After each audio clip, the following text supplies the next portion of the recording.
5월은 가정의 달입니다.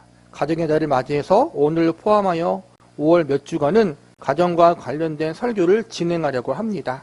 특별히 오늘과 다음 시간에는 믿음의 조상이었던 야곱과 그의 아들인 요셉의 가정에 대해서 살펴보고자 합니다.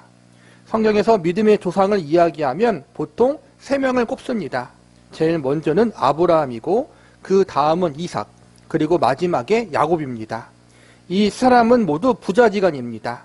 아브라함이 믿음의 첫 조상으로 택함받았고 아브라함이 이삭을 낳았습니다. 그리고 이삭이 다시 야곱을 낳았습니다. 이처럼 아브라함과 그의 아들 이삭과 손자 야곱, 이 사람이 믿음의 조상이라고 불리게 된 것입니다. 이 중에서 야곱은 하나님의 백성이라 불리우는 이스라엘 민족의 중요한 시초가 된 사람입니다. 왜냐하면 하나님이 야곱의 이름을 이스라엘로 바꿔주셨기 때문입니다. 야곱의 바뀐 이름이 훗날 이스라엘 민족이 그대로 이어받아 나라가 세워집니다. 그리고 이스라엘 민족은 12개의 지파로 구성되었는데 이 지파의 이름이 모두 야곱의 12명 아들들의 이름과 동일합니다. 즉 야곱의 후손들이 번성해서 이스라엘이라는 큰 민족을 이루게 되고 나라를 세우게 된 것입니다. 이러한 점에서 아브라함이 믿음의 첫 조상이지만 이스라엘 민족의 시초는 야곱이라 할 수 있습니다. 그만큼 야곱이라는 사람이 이스라엘 민족의 역사를 이야기할 때 빼놓을 수 없는 중요한 사람이라는 것입니다. 그런데 이러한 믿음의 조상 야곱, 그 야곱의 가정사가 사실 조금 복잡합니다. 야곱에게는 무려 아내가 4명이 있었고 자녀가 총 13명이었습니다. 4명의 아내 중 2명은 정실 부인이고 2명은 첩이었습니다. 물론 야곱은 지금으로부터 4000년 전의 사람입니다. 우리나라로 치면 고조선 시대 당군 할아버지보다 오래전의 사람인 것입니다. 이 시대 때 한 명의 남자가 여러 명의 부인을 두는 것은 매우 흔한 일이었습니다. 그러나 아내가 여러 명이었다는 것은 자녀들이 서로 다른 뱃속에서 나왔다는 것을 의미하고 이는 가정 안의 갈등과 불화의 원인이 될 수도 있는 일이었습니다. 4명의 아내들 중 야곱은 2번째 정실 부인인 라헬을 가장 사랑했습니다. 라헬이 낳은 자녀는 2명이었는데 이들의 이름은 요셉과 베냐민입니다. 그런데 라헬이 막내 아들인 베냐민을 낳고 죽게 됩니다.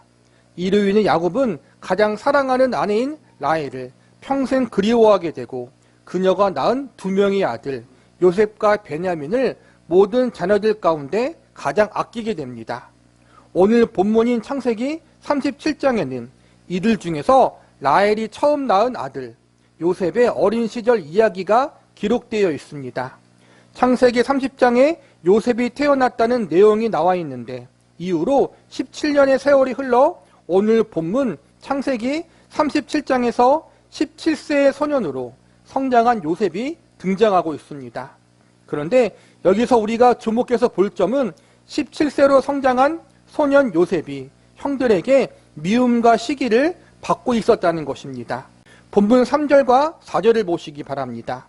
요셉은 노년에 얻은 아들이므로 이스라엘이 여러 아들들보다 그를 더 사랑함으로 그를 위하여 채색옷을 지었더니 그의 형들이 아버지가 형들보다 그를 더 사랑함을 보고 그를 미워하여 그에게 편안하게 말할 수 없었더라.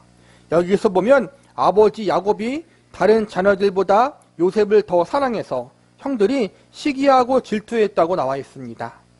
요셉을 향한 야곱의 사랑이 다른 자녀들보다 비교가 될 정도로 컸기에 차별을 느낀 다른 형제들이 요셉을 미워하게 된 것입니다.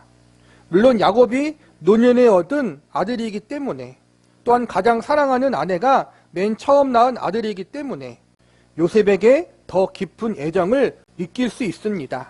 그러나 그렇다고 해서 다른 모든 자녀들을 차별받는다고 느낄 정도로 요셉만 편애했다면 분명한 문제가 있는 것입니다. 왜냐하면 결과적으로 야곱의 이러한 편애가 이 가정의 비극과 요셉의 고난을 가져왔기 때문입니다. 3절에 보면 아버지 야곱이 요셉에게 채색옷을 지어 입혔다고 기록하고 있습니다. 채색옷은 당시 왕이나 귀족들이 입은 귀한 옷이었습니다. 아버지 야곱이 특별히 사랑하는 요셉을 위해서 왕과 귀족들이 입은 채색옷을 지어 입힌 것입니다. 우리의 부모님이 다른 형제에게 가장 좋은 옷과 물건을 사주고 나한테 그렇지 않는다면 우리는 차별받는다는 생각을 할 것입니다. 부모님이 같은 자녀인데도 차별한다고 느끼면 우리 역시 마음의 상처를 받을 수 있습니다. 부모님에게 차별 없는 사랑과 관심을 받고 싶어하는 것은 오늘날이나 과거나 자녀들의 동일한 마음입니다. 채색옷을 입고 요셉이 돌아다닐 때 요셉을 바라보는 형제들의 시선은 곱지 않았을 것입니다. 요셉 한 명에게만 채색옷을 입혔다는 것은 야곱의 자녀 사랑이 요셉 한 아이에게 너무 치중되었다는 것을 가장 잘 보여주고 있습니다. 요셉을 향한 야곱의 평소 행동이 늘 다른 형제들과 비교가 될 정도로 요셉을 편애했다는 사실을 우리는 알 수 있습니다. 이렇게 형제들의 미움이 극에 달했을 때 어린 요셉이 눈치 없는 행동을 해버립니다. 본문 5절을 보시기 바랍니다. 요셉이 꿈을 꾸고 자기 형들에게 말하매 그들이 그를 더욱 미워하였더라. 여기서 보니까 요셉이 어떠한 꿈을 꿨는데 그 꿈 이야기를 가족들 앞에서 하게 됩니다. 6절부터 9절까지가 요셉의 꿈 내용을 아버지와 형제들에게 이야기한 내용들입니다. 간단히 그 내용을 요약하자면 요셉은 2번 꿈을 꾸는데 맨 처음 꿈은 요셉의 곡식단 앞에 다른 형제들의 곡식단이 절을 한다는 내용입니다. 2번째 꿈은 해와 달과 11별이 요셉 자신에게 절한다는 내용입니다. 즉 요셉이 높은 사람이 되어 형제들을 포함하여 온 가족이 요셉을 우러러보고 요셉을 섬기게 된다는 것입니다. 이 꿈은 예언적인 의미를 가진 꿈이었습니다. 나중에 요셉이 애굽의 총리가 되고 그의 형제들이 요셉에게 진짜로 절하게 될 것을 미리 예언하는 꿈이었습니다.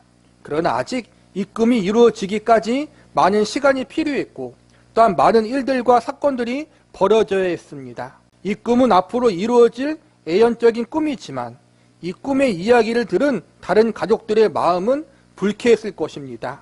자신보다 한참 어린 막내 요셉이 가장 높은 사람이 된다는 것과 자신들이 그에게 절을 한다는 꿈의 내용은 유쾌한 내용이 아니었기 때문입니다. 특히 요셉의 형들은 요셉이 아버지의 편애를 뒷배삼아서 형들을 업신여기고 무시하기 위해서 이러한 꿈의 내용을 지어낸 것으로 오해할 수도 있었습니다. 그래서 이 일이 있은 후 원래 요셉을 미워했던 형들이 더더욱 요셉을 미워하게 됩니다. 나중에는 요셉을 죽여버리겠다라는 나쁜 마음까지 품게 됩니다. 이렇게 요셉과 형들의 사이는 더 이상 회복될 수 없을 만큼 틀어지게 됩니다. 그런데 이러한 사실을 막내 요셉과 아버지 야곱은 전혀 눈치채지 못하고 있었습니다. 요셉이야 나이가 어리고 아버지가 워낙 오냐오냐하면서 키웠기 때문에 철이 부족하고 눈치가 없을 수 있지만 아버지 야곱은 눈치가 빠르고 머리도 잘 돌아가는 사람이었습니다. 야곱은 젊은 시절 장자권을 얻기 위해서 자신의 아버지 이삭과 형 에서를 거짓말로 속인 사람이었습니다. 자신이 손해를 보지 않기 위해서 삼촌 라반의 재산도 빼돌린 사람이 야곱이었습니다. 자신이 얻고자 하면 수단과 방법을 가리지 않고 반드시 얻어내는 사람이 야곱이었습니다. 이러한 야곱이 다른 자녀들이 요셉의 편애를 매우 시기하고 질투하고 있었다는 사실, 요셉을 미워하고 있었다는 사실을 전혀 몰랐다는 것은 그만큼 가정사에 무관심했다는 것을 보여주고 있는 것입니다. 요셉 말고 다른 자녀들에게 별 관심이 없었던 것입니다. 요셉의 꿈 이야기가 있은 후 얼마 후 13절에 보니까 세겜에서 양치는 형들의 안부를 묻기 위해서 아버지가 요셉을 보냅니다. 13절을 보시기 바랍니다. 이스라엘이 요셉에게 이르되 내 형들이 세겜에서 양을 치지 아니하느냐 너를 그들에게로 보내리라. 요셉이 아버지에게 대답하되 내가 그리하겠나이다. 요셉을 미워했던 다른 자녀들의 상태를 전혀 몰랐던 야곱이기에 아무런 의심 없이 요셉을 형들에게 심부름을 보냅니다. 그리고 이 일은 돌이킬 수 없는 큰 비극적인 사건을 낳습니다. 요셉의 형들이 요셉을 죽이려고 한 것입니다. 18절과 19절을 보시기 바랍니다. 요셉이 그들에게 가까이 오기 전에 그들이 요셉을 멀리서 보고 죽이기를 꾀하여 서로 이르되 꿈꾸는 자가 오는도다. 자신들에게로 가까이 온 요셉을 보며 형들은 그를 죽일 생각을 합니다. 그러나 다행히 장남이었던 루벤이 동생을 죽이지 말라고 이야기하고 겨우 목숨을 건질 수 있게 됩니다. 그러나 생명은 구했지만 요셉은 그곳을 지나가는 한 무리의 장사꾼들에게 노예로 팔리게 됩니다. 28절을 보시기 바랍니다. 그때 미디안 사람 상인들이 지나가고 있는지라 형들이 요셉을 구덩이에서 끌어올리고 은 20에 그를 이스마엘 사람들에게 팔매 그 상인들이 요셉을 데리고 애굽으로 갔더라. 아버지 야곱의 편애와 가장으로서 자식들을 잘 다스리지 못한 결과 한 가정 안에 큰 비극이 온 것을 우리는 발견할 수 있습니다. 형제들 간에 서로 죽이고 싶을 정도로 미움이 커지고 결국 동생을 노예로 팔아버리는 지경까지 오게 된 것입니다. 우리는 오늘 본문의 말씀을 통해서 야곱이 한 가정의 가장으로서 잘못된 모습을 가지고 있었음을 발견할 수 있습니다. 제일 먼저 한 자식을 편애하는 마음을 가졌고 또 자녀들이 부모의 사랑과 관심을 받고 싶어하는 것을 몰랐다는 것입니다. 특별히 아들들은 아버지의 말 한마디 한마디에 큰 의미를 둡니다. 그러나 아버지 야곱은 모든 자녀들에게 공평하게 돌아가야 할 사랑과 관심을 오직 요셉 한 사람에게만 집중해서 주었습니다. 다른 자식들에 대한 무관심, 방임이 있었다는 것입니다. 그러다 보니 아버지의 사랑과 관심에 목말랐던 다른 자녀들이 요셉을 시기하고 미워하게 되고 나중에 동생을 노예로 팔아버리는 돌이킬 수 없는 자리에까지 가게 된 것입니다. 물론 가장 큰 잘못은 요셉의 형들이었지만 야곱이 자식들에게 준 상처와 편애가 이런 비극을 만드는 원인이었다는 사실을 기억해야 합니다. 위에서 잠깐 언급했듯이 야곱은 머리가 나쁜 사람이 아닙니다. 그는 눈치가 백단인 사람입니다. 살면서 결코 자신이 손해보는 일을 해본 적이 없습니다. 이런 야곱이 자녀들이 가지고 있었던 마음의 상처, 아버지 야곱을 향한 사랑의 목마름에 대해서 아버지의 사랑을 독차지한 요셉을 죽일 듯 미워하고 있었다는 사실을 전혀 알아차리지 못했다는 것은 그만큼 야곱이 요셉 외에 다른 자녀들에게 무관심했다는 사실을 알려주고 있는 것입니다. 야곱에게는 자녀들을 바르게 교육하고자 했던 건강한 아버지의 모습을 찾아볼 수 없었습니다. 그리고 자녀들을 하나님이 원하시는 자녀로 기르고자 하는 의지도 부족했음을 발견할 수 있습니다. 요셉을 제외하곤 나머지 자녀들이 알아서 잘 크겠지라는 방임적인 자세를 취한 것입니다. 성경은 자녀들의 양육과 교육에 대해서 다음과 같이 가르치고 있습니다. 또 아비들아 너희 자녀를 노엽게 하지 말고 오직 주의 교훈과 훈계로 양육하라. 성경은 아버지의 자녀 교육의 책임을 매우 강조하고 있습니다. 저와 여러분은 믿음의 부모로서 믿음의 가정의 아름다운 모델을 제시해 줄 수 있는 그러한 사람들이 되어야 합니다. 부모의 권위와 사랑이 조화롭게 이루어지는 가정, 믿음과 소망과 사랑이 가득한 아름다운 가정의 모습을 우리의 자녀와 후손들에게 물려줄 수 있는 그러한 사람들이 되어야 합니다. 요셉이 자란 가정 환경을 통해 야곱이란 부모의 모습 속에서 자녀들이 믿고 따를 수 있는, 후손들이 본받을 수 있는 건강한 부모와 가정의 모델이 얼마나 절실히 필요한지 우리는 알 수 있습니다. 그리고 무엇보다 성경 말씀에 따라서 바른 교훈과 훈계로 자녀들을 양육하는 것이 얼마나 중요한지 우리는 배울 수 있습니다. 저와 여러분은 자녀들을 주의 교훈과 훈계로 바르게 양육할 수 있기를 바랍니다. 건강한 믿음의 부모 아래 건강한 믿음의 자녀들이 성장할 수 있습니다. 저와 여러분이 우리의 자녀들에게, 우리의 손주들에게, 또 우리의 후배들에게 건강한 부모의 모델, 건강한 가정의 모델, 건강한 선배의 모델을 보여줄 수 있기를 바랍니다. 우리의 후손들이 우리의 모습을 보며 나도 우리 부모님처럼 우리 할아버지 할머니처럼 아름다운 부모가 되고 귀한 믿음의 가정을 세우고 싶다라는 소망을 품을 수 있도록 그렇게 우리가 모범을 보여주기를 바랍니다. 그러므로 저와 여러분을 통해 믿음의 가정이 세워지고 믿음의 가문이 세워지는 귀한 축복이 있기를 바랍니다.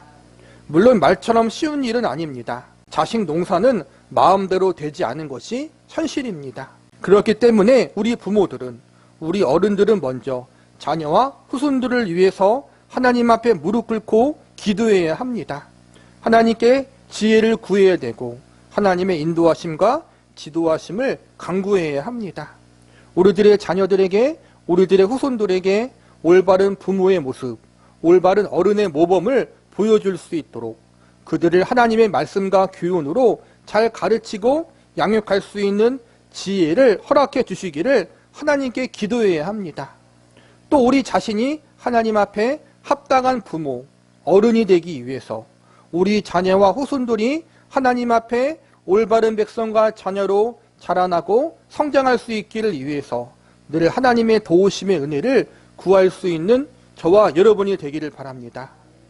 그러므로 우리의 사랑하는 자녀와 후손들이 어릴 적부터 하나님을 인격적으로 만나고 예수님 안에서 하나가 되는 가정, 하나님 보시기에 아름다운 믿음의 가정으로 우뚝 세워질 수 있는 은혜가 있기를 기도합니다.